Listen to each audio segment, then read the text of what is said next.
kita kasihkan reward untuk bagi yang sudah didatangi oleh petugas itu. Kita kasih reward. Pertanyaannya itu saya harus menjual apa lagi? Itu aja. Itu yang menjadi fenomena.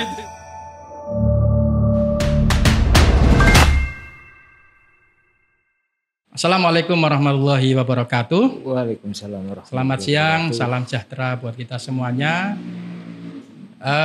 Pulau Warmo dimanapun Anda berada, pada siang hari ini kita kedatangan tamu yang dari pemerintah Kota Pasuruan yang biasanya Gropio PKL ya, Gropio ini ternyata tidak sedang gropiok itu. Bukan untuk menertibkan para PKL dan yang lain, tapi di sini nanti kita akan bicara soal memerangi atau musnahkan peredaran rokok ilegal yang ada di Kota Pasuruan. Siap. Bersama saya hari ini atau siang ini sudah hadir dari Satuan Polisi Pamong Praja Kota Pasuruan, diwakili oleh Bapak Anwar Kholik SH. Selamat siang Pak Anwar. Selamat siang. Sehat Pak Anwar? Alhamdulillah. Alhamdulillah. Di tengah kesibukan Pak Anwar bisa santai dan bisa menghadiri podcast kita pada siang hari ini. Pak Anwar ini adalah Kepala Bidang Ketertiban Umum dan Ketentraman Masyarakat, Tibum dan Trams. Tramas istilahnya begitu. Dan beliau ini mewakili PLT Kasat Pol PP Kota Pasuruan, Pak Heri Dwi Sujatmiko, yang saat ini sedang berangkat umroh di Makkatul Mukarramah. Kita doakan Pak Heri semoga umrohnya lancar, umrohnya mabrur. Amin. Dan pulang kembali ke tanah air dengan membawa amal-amal yang baik. Amin. Dan doanya semoga kita diterima. Baik Pak Anwar, kita bincang-bincang sedikit ini soal cara Satpol PP memerangi rokok ilegal yang ada di Kota Pasuruan. Ini kan termasuk baru. Dan mungkin ini tugas tambahannya Satpol PP.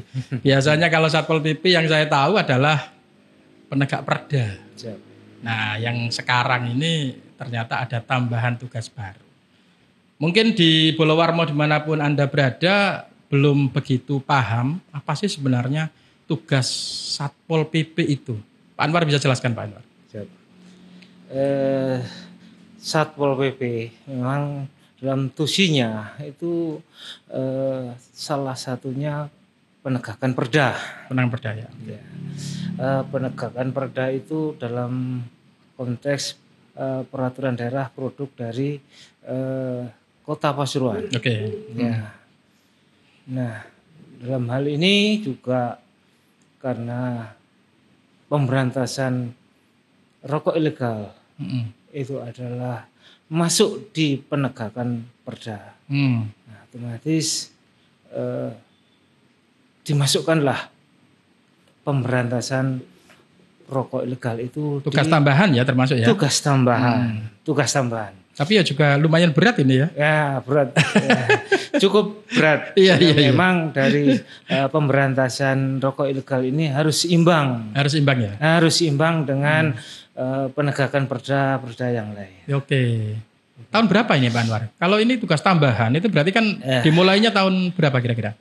Dimulai tahun 2022. 2022. Ya, 2022. Pasca pandemi ya? Pasca pandemi, betul. Ya, pasca pandemi itu kita diberi tugas tambahan untuk melakukan pemberantasan rokok ilegal. Ya, penegakan hukumnya ya. Ya, dalam sisi penegakan hukumnya. Ya. Jadi mulai 2002 berarti 1-2 tahun ini berarti ya? Sudah 2 tahun. 2 tahun ini berjalan 2 tahun. ini ya. Iya. Dan punya dasar hukum ya Pak? Dasar hukumnya kita tetap satu, yaitu adalah Permen-Q 2015 tahun 2021. Permen-Q ya? Iya. Oke. Ya, makanya dengan Permen-Q 2021 itu kita baru bisa melakukan tahun 2022. Siap. Tahun ini itu sudah kita lakukan upaya operasi pasar itu dengan para aparat penegak hukum yang lain itu sudah berapa kali, Pak? Kira-kira? Untuk ini sudah 1 kali. Dari target 2 kali sudah terlaksana 1 kali. Baik pemberantasan rokok ilegal di operasi bersama maupun disosialisasi tatap muka dengan masyarakat. Oh iya. Masing-masing 1 kali. Ada hasil, Pak? Untuk hasil karena di Kota Pasuruan itu memang kecil peredarannya. Skopnya kecil ya. Skopnya kecil, wilayahnya kecil, maka peredarannya juga kecil. Ya. Tapi dengan giatnya ini, alhamdulillah kita masih minim untuk ditemukan. Minim ditemukan. Walaupun itu ditemukan, kita tetap edukasi, bukan penindakan secara hukum. Artinya lebih humanis ya? Humanis edukasi. Jadi mungkin ada upaya bagaimana mereka supaya tidak mengulangi kembali dan seterusnya. Lebih ke arah itu ya? Ke arah edukasi aja. Bukan ke arah penegakan hukum, penindakan yang sifatnya yang masif disiplin itu tidak ada. Tidak. Oke.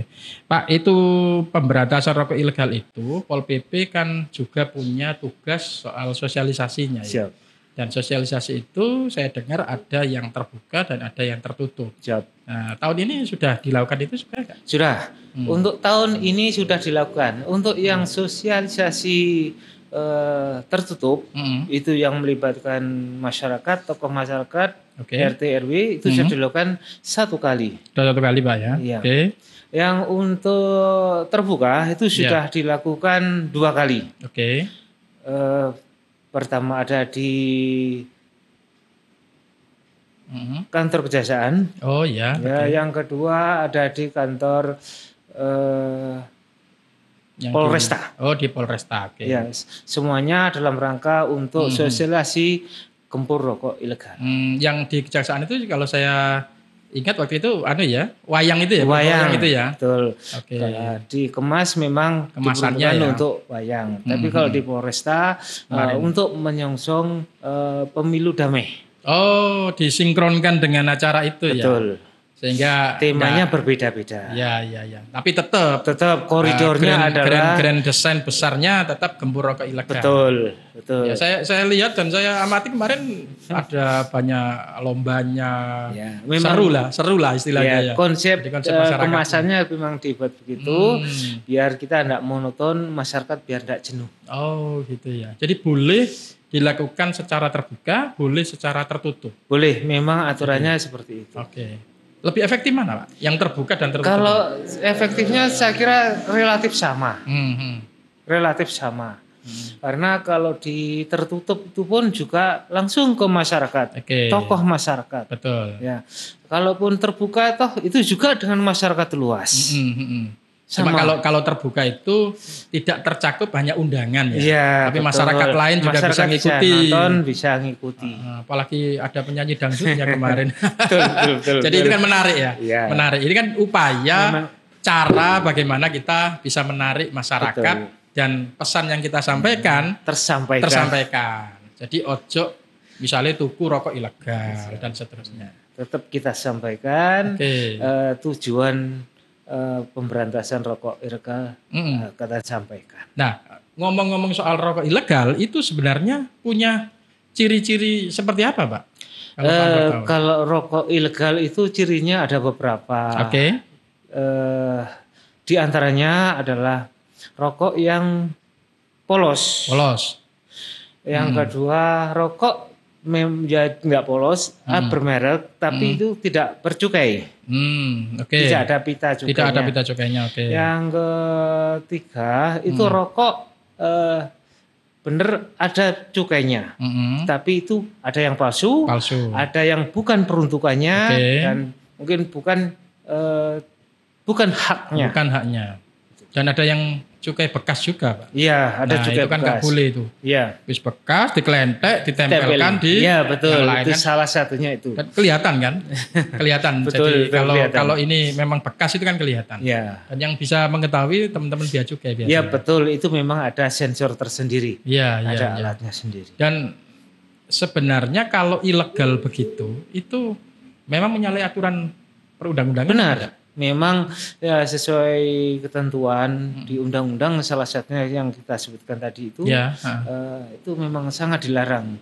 Karena dengan menyalahi aturan tersebut ya, secara otomatis pendapatan negara akan berkurang. Satu itu.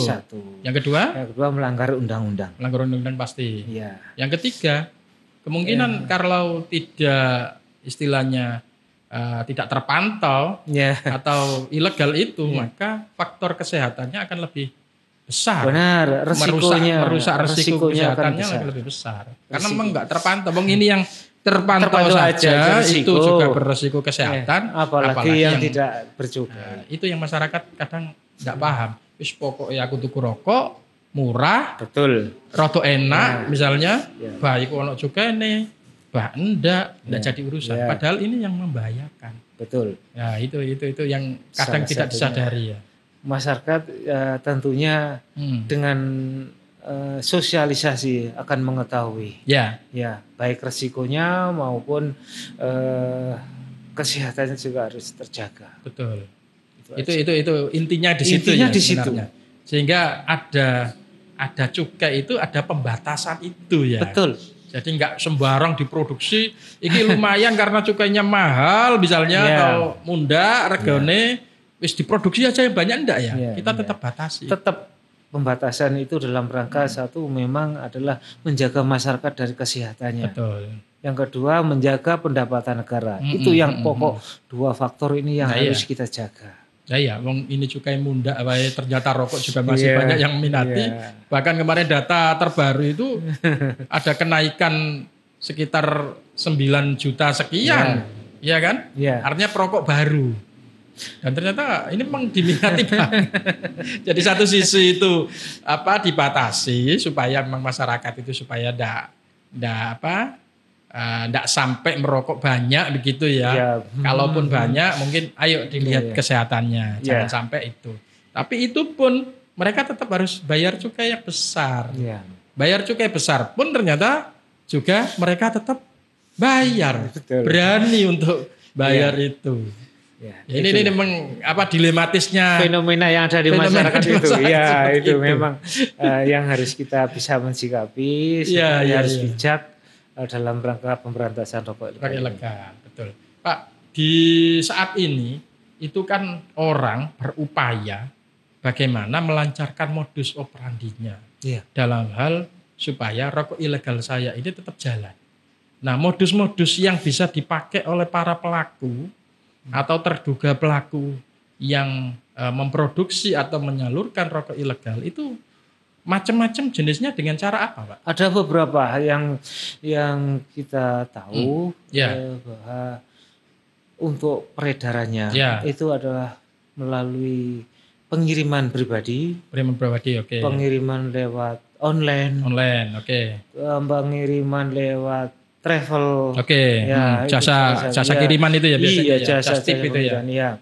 Dan jasa pengiriman yang lain mungkin yang mungkin tidak diketahui oleh pihak berwajib. Itu yang sangat berbahaya sekali karena pengiriman sekarang itu lewat jasa bis segala macam itu. Betul. Itu yang sering kita amati bahwa itu jangan sampailah. Jangan sampai.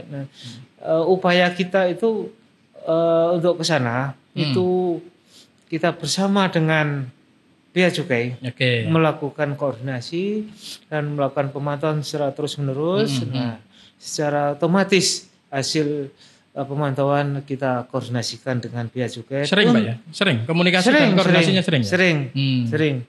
Jadi nanti kita setelah lakukan pemantapan dan pemetaan, kita lakukan operasi bersama kantor Bea Cukai. Artinya selama ini pihak Satpol PP Kota belum pernah mendapatkan beberapa terduga pelaku atau modus-modus yang tadi. Belum, kalau tentang itu belum. Karena selama 2 tahun ini ya? Iya, 2 tahun ini memang belum. Kita masih intensif, kita melakukan door to door ke warung. Ke warung karena itu adalah tempat pemasaran yang efektif bagi peredaran rokok. Jadi yang ke bawah warung ini juga kita sasar juga. Sasar ya. Ya, kita sasar untuk dilakukan. Objek ya, mereka menjadi objek yang objek rokok-rokok ilegal itu. Iya. Yang banyak seperti itu. Iya, yang banyak seperti itu. Dan yang kemarin waktu operasi banyak menjumpai itu. Iya, banyak menjumpai, tapi karena warung-warung itu bersifatnya adalah warung kecil. Iya. Dia nggak paham ya. Dia nggak paham. Nggak paham bahwa itu rokok itu melanggar aturan. Betul. Jadi kita bersifat untuk memberikan edukasi. Selain edukasi ada upaya menempelkan stiker atau apa misalnya tolong pihak warung atau pihak pemilik warung jangan menerima rokok ilegal misalnya. Dan tetap ada itu ya. Stiker ada. Terus kita kasih reward sebuah kaos. Oh, ada kaos. Iya. Kita kasih reward untuk bagi yang sudah didatangi oleh petugas itu. Kita kasih reward. Ada sekitar berapa warung Pak yang kemarin? Kemarin itu ketemu 80-an. 80-an? Iya. Kita masih Peracangan atau warung agak besar? Warung yang dasaran ya. Penjual rokok kelontongan. Iya, kelontongan itu ya. 80 itu ya. Iya, 80. Semua dikasih kaos semua? Kasih. Aduh, ya dikasih. Artinya mereka merasa kita kan bahwa bentuk inisiatif kita. Memberikan reward ke beliau-beliau itu agar tidak mengulangi menjual rokok. Betul. Itu aja. Nah, artinya bahwa selama 2 tahun kan 2022 kita juga lakukan operasi. Iya. Nah, di 2023 kemarin kita juga lakukan operasi. Nah, ada perbaikan enggak dari warung ke warung tadi itu yang pernah melakukan upaya penjualan rokok yang tanpa cukai misalnya? Alhamdulillah terus 2023 ada perubahan. Alhamdulillah ada. Siap. Berarti sosialisasinya bagus berarti lumayan. Ya, paling tidak kan di sosialisasi tertutup tadi juga sebagian ada warung. Sebagian ada warung. Ya, ada warung. Oh, jadi mereka tahu ya. Iya. Banyak di antara mereka biasanya pertanyaannya seperti apa? Pemilik warung itu, Pak. Pertanyaannya itu saya harus menjual apa lagi? Aja. Itu yang menjadi fenomena. Gitu ya? Karena kan beliau penjual itu kan ya monoton seperti itu. Oh iya. Ya nggak salah juga mereka juga. Nggak salah sebenarnya. Cuman karena sini sudah ketentuan, juga harus dilakukan, harus dilaksanakan untuk tidak menjual rokok ilegal. Loh Pak, berarti kalau jenengan Pak Anwar itu dan kawan-kawan itu sudah mengetahui ada beberapa rokok ilegal yang di warung, berarti kan harus disita toh, yang rokok ilegal tadi, kira-kira disita apa? Disita kan? Iya disita, tapi tidak semuanya. Uang itu cuman berapa rokok yang ditunjukkan cuma 1 atau 2. Oh. Tidak seperti distributor besar itu bukan. Artinya mereka kan kadang sudah membeli toh. Iya. Ke mana? Tengkulak lain atau distributor lain. 1 bungkus, 2 bungkus misalnya katakan itu harganya 10.000 atau 20.000 misalnya. Kali berapa kan kalau disita, Pak, aku rugi Pak misalnya. Gitu. Betul itu. Kan gitu toh. Yang kita kemanusiaannya akan muncul, Pak. Gitu ya. Ada ganti rugi misalnya? Enggak. Oh, jadi supaya ada efek jerah ya? Iya itu aja. Kasih kaos. Iya. Makanya Bu, Pak, jangan jual rokok ilegal. Rokok ilegal itu apa ini lah, misalnya ini. Lu nggak ada pitanya. Betul. Lu iki pitahe bekas. Lu iki pitahe sudah ini misalnya, bukan haknya dan seterusnya. Yang 5 ciri tadi. Sudah itu masif ya. Kita memang sudah masifkan seperti itu dan kita tekankan, kita prioritaskan itu. Edukasi. Kita tidak melakukan penindakan apapun. Betul. Karena sempat redeg enggak Pak petugas warung atau penjaga warung? Aduh, tekan Pol PP ono opo kira misalnya begitu. Kalau penjaga warung pasti redeg, Pak. Redeg ya? Ngakui dia. Oh, ngakui. Atau mungkin sebelum Pak Anwar dan kawan-kawan datang, pihak penjaga warung udah tahu sendiri, misalnya, wah ini rokok ilegal tak sita dulu misalnya. Tidak. Diamankan dulu di rumahnya, baru kalau petugas keluar rumah atau sudah nggak ada ditampilkan tidak memberikan informasi. Jadi nggak sampai bocor infonya ya. Tidak sampai. Dijamin kita langsung insiden. Lah Pak, bagi masyarakat terutama yang Kota Pasuruan, supaya dia membantu Satpol PP dalam hal penegakan perda ini atau upaya untuk menggempur rokok ilegal ini, itu dengan cara apa Pak misalnya? Pertama memang diri kita dulu. Tidak membeli rokok ilegal. Satu itu. Yang kedua memberikan edukasi langsung. Memberikan langsung. Terus yang kedua yaitu memberikan sosialisasi yang masif kepada masyarakat. Salah satunya dengan sosialisasi terbuka dan tertutup itu. Untuk kalaupun itu ada operasi bersama itu karena tindakan kalau memang dipandang perlu untuk melakukan operasi bersama. Artinya itu memang menjadi program toh. Iya. Jadi Satpol PP memprogramkan berapa kali operasi bersama dengan para penegak hukum yang lain misalnya. Iya, betul. Dalam 1 tahun kan gitu. Iya. Tapi selama tidak operasi, terus masyarakat tahu ada orang atau pemilik warung atau apapun yang menjual rokok ilegal. Nah, itulah berarti masyarakat harus melakukan apa? Masyarakat diharapkan kalau memang dia sudah tahu ini ada rokok ilegal. Diharapkan untuk melaporkan ke Satpol PP. Oh, langsung Pak? Iya, atau ke kantor bea cukai langsung. Jadi bisa begitu. Bisa, dua-duanya bisa. Tapi disembunyikan Pak, namanya harus pasti kita akan kita lindungi. Sekret banget itu. Oh gitu ya. Sekret banget. Siapapun yang mau melaporkan akan kita lindungi demi suksesnya gempur rokok ilegal. Iya. Karena ini sebenarnya perang bersama ya sebenarnya. Bukan perang Satpol PP, bukan bea cukai, bukan. Itu adalah perang bersama. Sempat ada kesulitan Pak waktu operasi bersama ke masyarakat. Alhamdulillah kesulitan tidak. Apa gitu yang dihadapi misalnya? Tidak. Ono sing ngamuk-ngamuk atau apa begitu? Enggak sampai ya? Iya, enggak. Artinya mereka sudah menyadari. Masyarakat menyadari. Kan kita itu tadi sudah sampaikan, kita dahulukan edukasi dulu. Nah, otomatis dia akan menyadari lebih dulu. Pak, selama 2 tahun ini kira-kira apa evaluasi yang sudah terkonsep oleh Satpol PP yang untuk ke depan di 2024 itu menjadi pelajaran? Satpol PP sudah melakukan ini kemarin, program ini sudah jalan. Oh ini belum. Oh ini apa begitu. Jadi evaluasinya seperti apa kira-kira? Evaluasinya memang kita sudah rutin. Ya, kita evaluasi sebatas dinas. Saya dengan koordinasi dengan bea cukai dan dengan instansi terkait yang di atasnya selaku pemberi dana. Ya, kita lakukan evaluasi baik dengan leading sektoral, juga dengan provinsi maupun Kementerian Keuangan. Itu pasti Pak, sudah setiap tahun. Sudah jalan ya? Jalan. Jadi antara program, target pencapaian, evaluasi, pelaksanaan maupun evaluasinya sudah berjalan semuanya. Melibatkan apa saja Pak tadi Pak?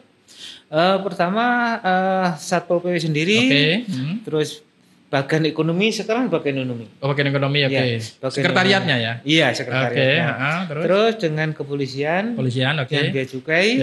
Nah, itu yang di tataran sektoral. Nah, untuk yang di atasnya kita lakukan koordinasi dengan provinsi dan juga dengan Kementerian Keuangan. Kejaksaan tadi juga perlu ya? Iya, perlu, jelas itu. Sampai ke pusat ya? Iya, sampai ke pusat. Jadi laporan kita juga nanti ke pusat pasti. Juga? Setiap laporan pasti kita langsung ke pusat. Artinya mereka juga akan melakukan kajian, evaluasi juga. Ya. Termasuk ngobrol persoalan DPH, JHT itu ya. Dana bagi hasil cukai dan hasil tembakau. Kita kalau nggak salah Kota Pasuruan dapat tahun ini 29 M ya. 29. Iya, kisaran itu. Tahun lalu berapa? Tahun lalu 26. Oh, naik ya. Lumayan 3 M. Itu karena apa itu kira-kira? Ya, kalau apa karena cukainya naik atau karena ada produk baru? Nah, apa karena sebenarnya tetap cuman karena yang tahun 2023 itu dapat silpa. Oh, ada silpanya. Ya, jadi silpanya ditaruh di 2023 untuk dilaksanakan tahun 2023 juga. Oh, jadi silpa itu sisa lebih penggunaan anggaran. Betul. Ya, tahun yang kemarin ya. Ini kan karena Bolowarmo kan tidak semua orang birokrat sehingga kan harus dipanjangkan apa sih silpa itu dan seterusnya. Jadi tahun ini kan hampir habis ini di Desember 2029 M ini plottingnya yang kemarin presentasinya kan jelas untuk kesejahteraan masyarakat kisaran dan berapa? Kesehatan 50% ya. Keserannya itu 50. Nah, terus kesehatannya 40. Baru penegakan hukumnya 10. Penegakan hukum itu ya termasuk sosialisasi ini ya. Ya, betul. Oh, ini sudah terplotting dan perlu diperhatikan itu yang kesra yang kesehatan itu minimal, dapatnya minimal. Tapi kalau penegakan hukum itu maksimal. Maksimal. Ya. Maksudnya gimana? Jadi kalaupun itu tidak mencapai, tidak diberi 10%, itu enggak apa-apa. Oh gitu. Enggak apa-apa. Artinya enggak boleh lebih enggak boleh lebih dari 10%. Tidak boleh lebih. Enggak boleh. Tapi kalau dua ini yang kesra sama kesehatan justru minimum dapat itu. Minimum. Artinya bisa dapat limpahan dari yang 10% tadi maksudnya. Betul. 10% dari 29 lumayan loh Pak. 2,9. Ya. Hampir 3. Tapi tahun 2023 itu Satpol PP tidak memaksimalkan dapatnya itu. Oh, kita maksimalkan kinerja kita. Kinerja kita. Dan kita kenapa sih kok banyak-banyak kalau kinerjanya kurang optimal. Kita minimalisir penggunaan anggarannya. Tapi kita maksimalkan kinerjanya, hasilnya. Kita tahun 2023 cuma dapat 1,1 aja. Oh, artinya penyerapannya 1,1 aja? Bukan. Apanya? Dapat anggaran. Oh, dapat anggaran. 1,1. Oh, gitu. Oh, jadi sudah terplotting di atas. Iya. Padahal harusnya 2,9. Seharusnya 2,9. Oh, gitu ya. Separuh lebih, Pak. Oh, lebih. Memang kita mengoptimalkan kinerja kita. Enggak usah dana banyak-banyak. Yang penting itu kan harus seimbang dengan tupoksi kita. Tidak menjalankan cukai. Jadi harus seimbang. Kalau banyak cukai nanti kinerja kita yang utama kan ketinggalan. Jadi gak bagus. Betul. Yang penting imbang antara tupoksi kita jalan dan tupoksinya di cukai juga jalan. Oh, artinya pihak Satpol PP mengukur ya? Sudah mengukur. Artinya kekuatan kita segini. Iya. Penegakan hukum di tingkatan perda harus kita lakukan seperti ini programnya. Cukai seperti ini programnya. Jadi sudah mengukur seperti itu. Sudah diukur. Jadi setelan kendaraannya sudah harus harus disetel begitu ya. Oh, saya kira termaksimalkan ya minimal 2,8 lah.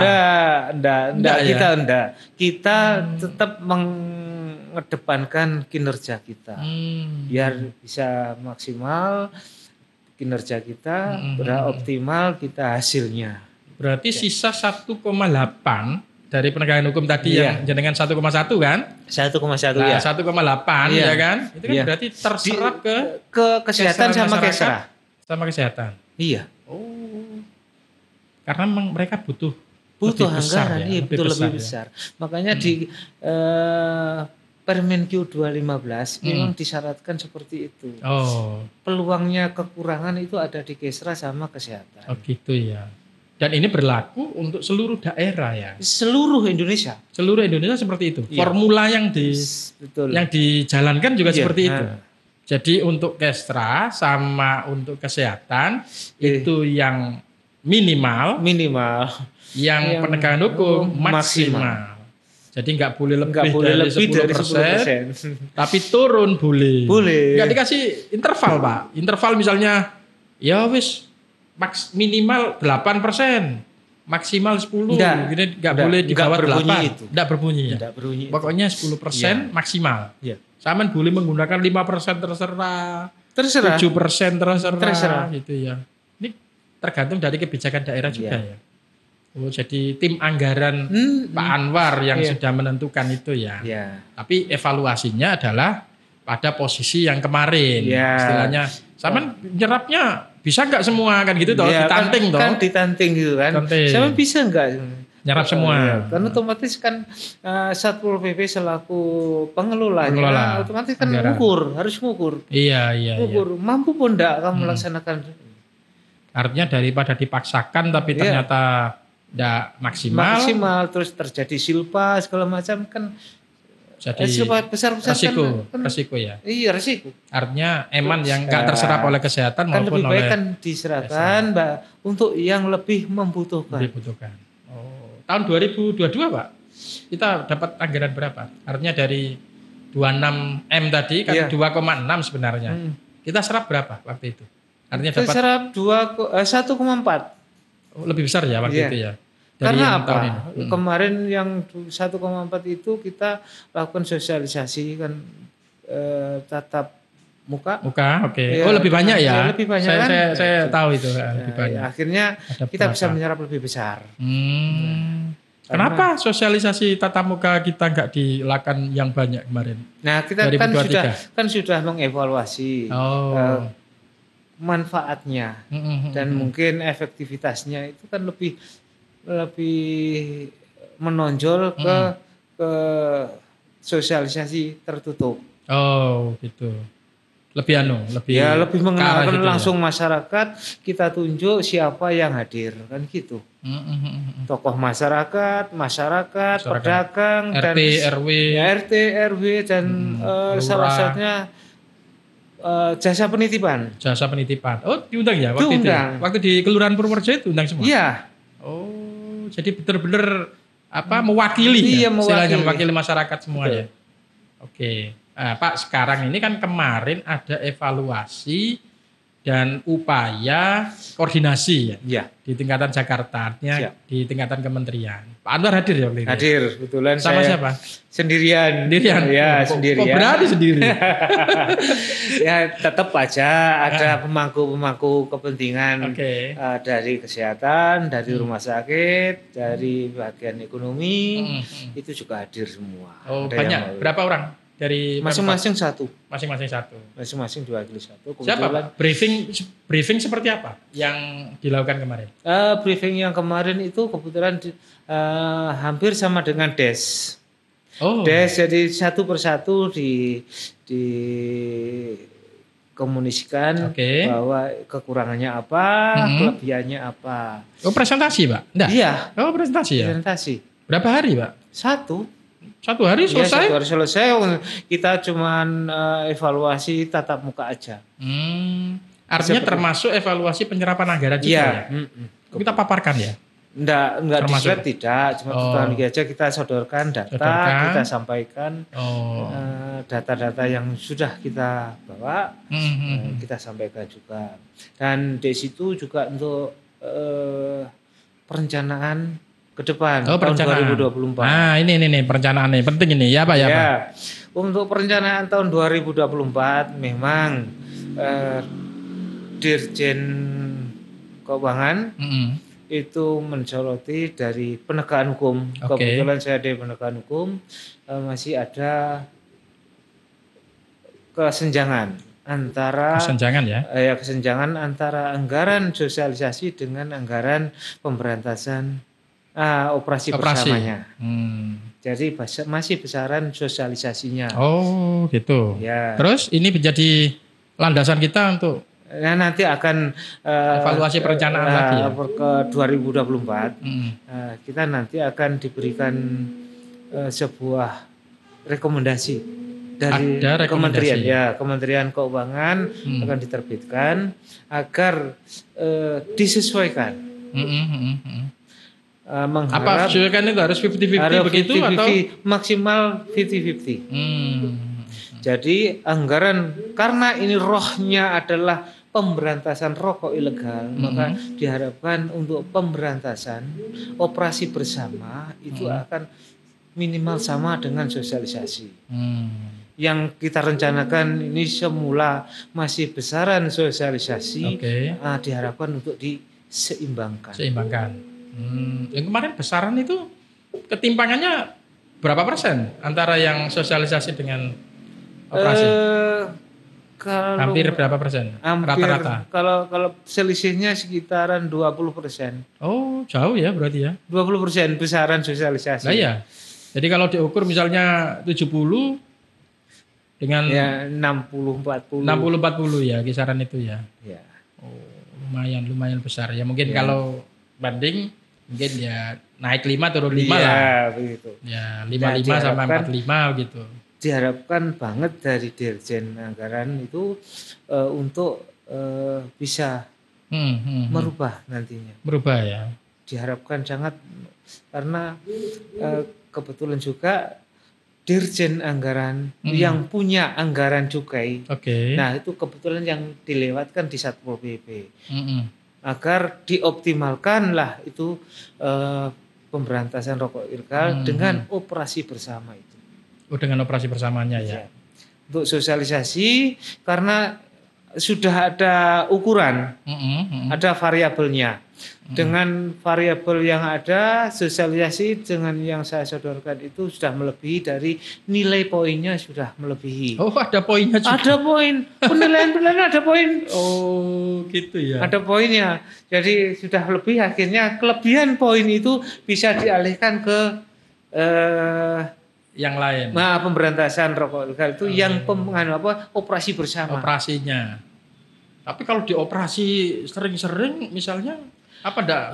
Memang ada salah satunya. Iya, operasi bersama itu yang selama ini kita tidak tahu itu tidak operasi di daerah kita.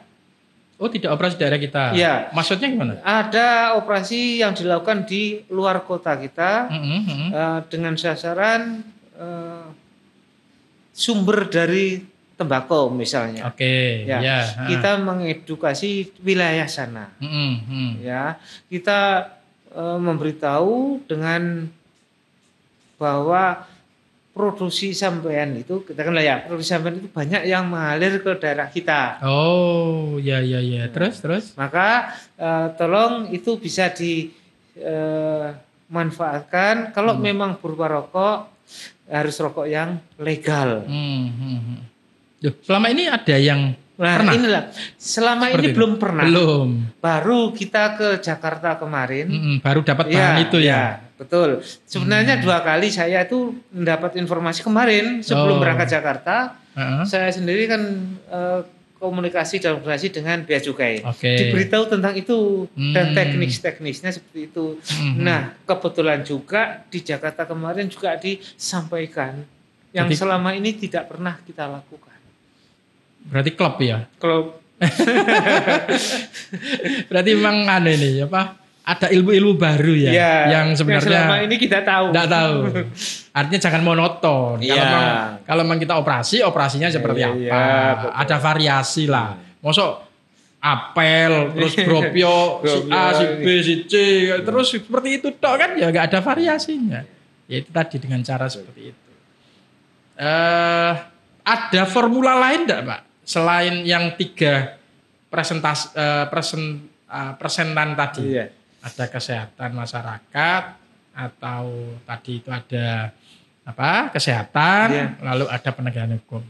Dari pihak Dirjen ada evaluasi enggak dari ketiga ini? Misalnya katakan boleh cukai itu digunakan untuk prioritas program pembangunan Pemkot maupun Pemkab.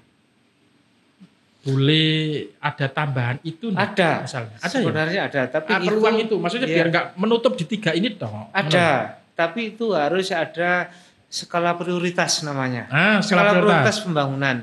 Dan itu harus dilalui tahapan-tahapan usulan segala macam. Apa Pak? Contohnya misalnya? Contohnya itu gini. Seperti di kabupaten, yang dari kabupaten itu yang saya tahu, memang itu sesuai sudah Ada produksi, ada ladangnya. Ada ladangnya. Ada ladangnya. Betul. Nah, bagi ladang-ladang yang pelosok, yang jalannya. Oh ini nanam tembakau. Oh iya, terus? Kalau jalannya itu masih setapak, itu bisa ditingkatkan. Oh bisa untuk infrastruktur. Bisa untuk infrastrukturnya. Tapi yang waktu nanam tembakau saja. Iya. Nah bisa setelah akses untuk jalan akses untuk ladang tembakau itu bisa. Karena demikian juga untuk yang lain. Iya. Jalan masuknya pabrik rokoknya kan juga bisa diperbaiki. Salah satunya itu bisa. Jadi kayak dimanja betul ini ya. Benar. Yang mulai tembakau sampai rokok itu dimanja dengan cara ini. Betul. Ya apa deh gaya pabrik rokok ini? Enggak apa-apa kalau memang salah satu warga contoh ya. Ada warga yang berkeinginan mendirikan pabrik rokok. Monggo. Ya kan ada apa itu? Izin NPP. Oh tetap itu. Ya, kita kan proseduralnya seperti prosedural itu. Ya. Teman Bea Cukai yang bisa menjelaskan itu. Tetap. Ada kemungkinan enggak Pak di Kota Pasuruan ini yang menjadi produsen rokok lagi? Kan dulu sempat ada muncul itu. Sekarang kayak masih ada. Masih ada. Yang ada terus memperlebar produksinya atau orang baru? Ya mempertahankan dulu. Mempertahankan dulu. Ini kan tidak gampang. Iya, betul. Orang mendirikan usaha itu kan tidak gampang. Paling tidak dipertahankan dulu. Kalau memang ini sudah berhasil, insya Allah orang lain akan mencontoh. Ada itu rokok terkenal ini? Atau rokok yang biasa-biasa saja? Kayaknya home industry. Home industry? Iya. Tapi skalanya agak besar. Dari sisi batang produksinya yang diproduksi itu? Masih sedang-sedang aja. Yang saya tahu loh ya. Ini kan saya kebetulan tidak menangani. Yang menangani adalah Dinas Perindustrian dan Perdagangan. Ya, jadi yang sekarang posisinya sampai di mana kita masih nggak ngikuti. Tapi informasi yang saya tahu itu masih bertahan. Nah, tadi ada yang menarik kalau di kabupaten itu ada yang menanam tembakau. Iya. Itu jalannya bisa diambilkan dari dana ini. Melalui apa berarti? Dari penegakan hukum atau enggak? Artinya program prioritas tadi ya. Berarti yang berkurang mana ini nanti? Di Kesra bisa. Oh gitu ya. Di Kesra bisa. Kota nggak ada upaya yang petani menanam tembakau? Kan lahannya kan sudah terlalu kecil ya. Nggak mungkin ya. Ya nggak mungkin. Berarti yang memungkinkan adalah yang memproduksi tadi. Produksi. Nah kalau kalau di Kota Pasuruan kayak peluangnya adalah satu pabriknya walaupun tidak besar tapi aktif gitu. Aktif. Yang kedua gudang. Oke. Ya. Yang ketiga distributornya betul besar. Ya, itu aja mungkin. Sudah punya pendataan itu Pak kira-kira bahwa kita punya gudang rokok di Kota Pasuruan sekian, pabriknya sekian, distributornya sekian. Kita masih belum sampai ke wilayah. Belum karena ranahnya masih ranahnya Indak. Ya, jadi kita masih belum komunikasi ke sana. Penting itu Pak. Ya. Jadi mungkin dalam waktu dekat kita akan cari tahu, cari informasi yang akurat. Iya. Kan kepentingannya juga untuk penegakan hukum. Betul. Jadi dari sisi itu kan kita bisa melangkahkan di situ sebenarnya. Betul. Yang kemarin waktu di dekatnya Gading itu kan juga ada pabriknya toh. Iya. Pabrik atau gudang itu di Sampurna itu. Kayak pabrik itu juga. Iya. Artinya produksi dia. Ya produksi, cuma nanti kan finishingnya kan bukan di situ. Ya nanti lempar ke sana. Tapi kan lumayan. Iya. Kota ini kalau misalnya ada pabrik 1 atau 2 saja yang besar, maka pendapatannya juga akan besar. Ya kan naik.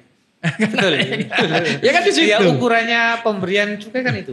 Iya. Saya itu sampai teringat waktu Gus Ipul kalau sosialisasi.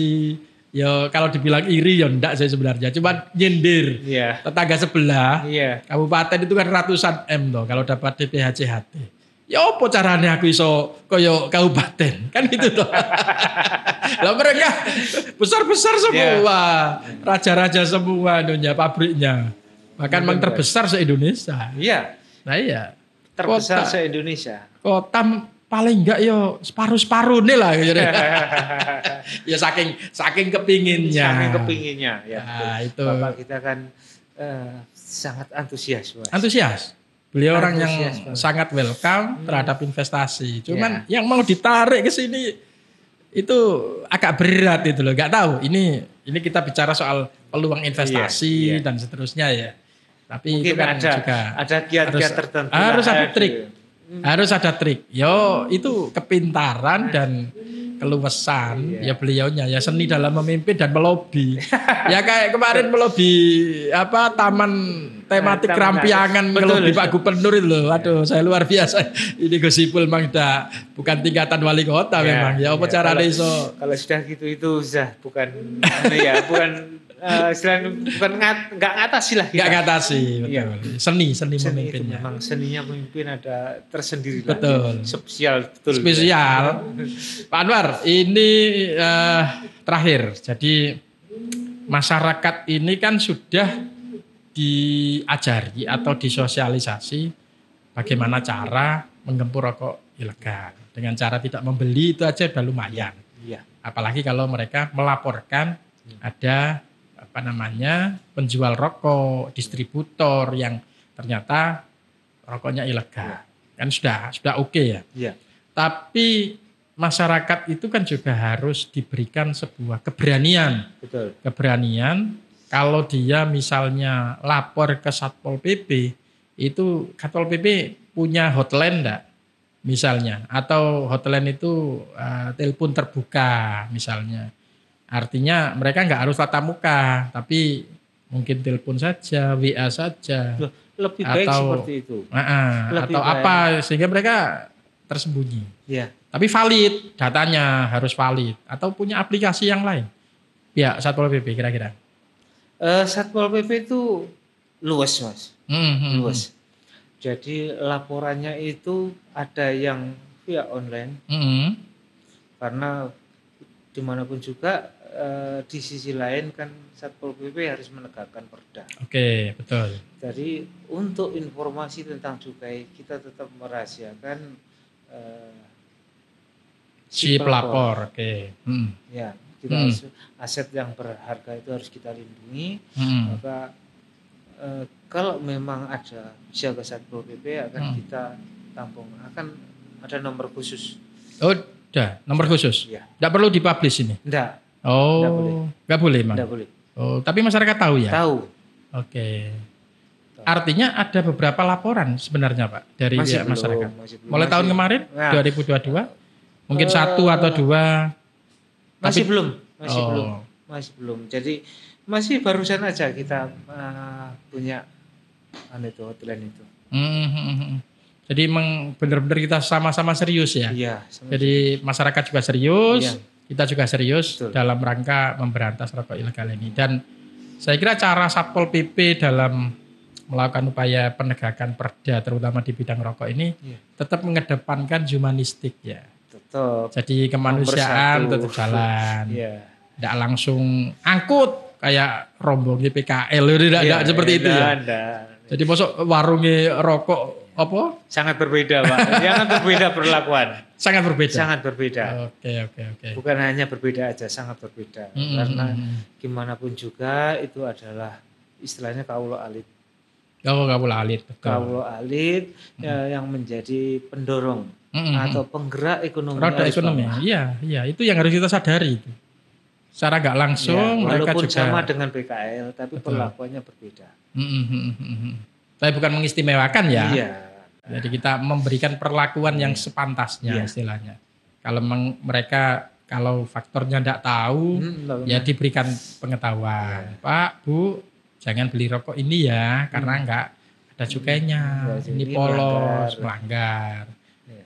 Tapi kalau beberapa kali diingatkan beda lagi. Nah, ada yang seperti itu enggak? Nah, kita kan masih 2 tahun berjalan. Jadi nanti kalau sudah tahun ketiga baru ya. Baru. Artinya waktu operasi itu menemukan beberapa ya kan? Dengan objek yang sama. Objek yang sama. Catatannya kan ada, Mas. Ada ya? Ya, kalau memang ada. Jadi resumenya ada ya? Ada. Toko ini atau warung ini melakukan penjualan rokok ilegal sekian. Tahun depannya dianu lagi, masih evaluasi lagi. Sampai ketiga ternyata tetap jual lagi, baru ada tindakan. Karena kalau sudah 3 kali, jadi ini kurang afdol. Afdolnya kan 3 kali. 3 kali ya. Jadi ono ukurannya ya. Jadi enggak langsung ya istilahnya ya. Jadi masyarakat ini juga harus disadarkan betapa bahwa rokok ini ada upaya penerimaan negaranya. Dan juga kalau mengkonsumsi rokoknya dengan cara ilegal, itu faktor kesehatannya juga luar biasa. Luar biasa. Terus yang kedua, Pak, jenengan pernah enggak operasi yang vape, rokok elektrik? Selain rokok-rokok yang tadi, vape kan juga termasuk ada cukainya sekarang. Vape itu kita barusan kemarin dapat informasi itu ada cukainya. Ada cukainya. Dan kita enggak tahu, Satpol PP itu pengetahuan ke sana masih minim. Akhirnya barusan kemarin disampaikan bahwa vape itu ternyata ada cukainya. Baru kemarin itu kapan? Iya, baru sebelum sosialisasi ini. Sosialisasi di Purworejo itu ya. Baru berapa bulan ini berarti? Ternyata memang vape itu potensi cukai. Iya, betul. Dan sudah ada data enggak kira-kira dari pihak kita belum ada, makanya barusan kemarin kita nanti akan kita lakukan monitoring di lapangan dan sekaligus mendata penjual vape itu. Artinya di 2024 ya akan diberlakukan itu ya, operasi itu ya. Kalau sekilas saja ada berapa banyak toko isi ulang vape, Pak? Yang saya tahu tuh 3. 3 ya? Ya, belum besar teman-teman yang lain yang perokok-perokok itu kan itu mereka ngerti Pak, cepitan gun yang isi vape itu tahu dia. Kalau saya tahu 3 itu salah satunya ya jadi maksudnya aja. Iya, dekat sini ada, betul. Artinya peluang ya. Peluang potensi untuk kita lakukan operasi. Jadi tidak melulu bahwa warung-warung kecil tok sing dianu, kono sing rada high class misalnya kan gitu toh, kan iri nanti. Kita menghindari seperti itulah. Kita tetap berkeadilan. Berkeadilan, betul. Ya, berkeadilan, tidak yang kawula ali tok sing urusi. Iya, Pak. Artinya batin ini istilah labanya mereka cuma berapa sih? Ya, vape ini lumayan besar. Nah, itu kan ini menandakan bahwa Satpol PP tidak tebang pilih. Kan gitu toh. Betul. Nanti 2024 harus lakukan penindakan itu. Ya. Siap, Pak Anwar. Oke, ada yang mau disampaikan kira-kira dari cara Satpol PP menggempur rokok ilegal di Kota Pasuruan ini? Barangkali ada hal yang pingin sesuatu yang perlu ya termasuk evaluasi, kajian yang dari Jakarta tadi dan seterusnya. Ya, udahlah, nanti akan kita koordinasikan lebih lanjut. Siap. Oke, Bolo Warmo, kita sudah bincang asik dengan Pak Anwar Kholik. Ini adalah salah satu kabid. Nah, kabidnya adalah bidang ketertiban umum dan ketentraman masyarakat. Namanya ketentraman masyarakat berarti masyarakat harus tertib dulu baru tentram. Saya kira itu yang bisa kita sajikan. Jadi Bolo Warmo harus tahu bahwa Satpol PP punya tugas double, tidak hanya penegakan perda yang biasanya kita tahu saja, tapi juga ada tambahan pekerjaan, yakni pemberantasan rokok ilegal juga. Karena itu ada potensi kerugian negaranya, karena rokok ilegal itu pasti ada potensi kerugian negara. Sehingga ada upaya sebaliknya, kalau semuanya legal maka potensi penambahan negara juga akan besar dan impact-nya adalah DPHJHT atau dana bagi hasil cukai dan hasil tembakau ini di wilayah terutama di Kota Pasuruan ini juga akan naik. Saya kira itu yang bisa kita bincangkan dalam podcast sesi siang ini. Mudah-mudahan ada guna dan manfaatnya. Assalamualaikum warahmatullahi wabarakatuh. Waalaikumsalam warahmatullahi wabarakatuh.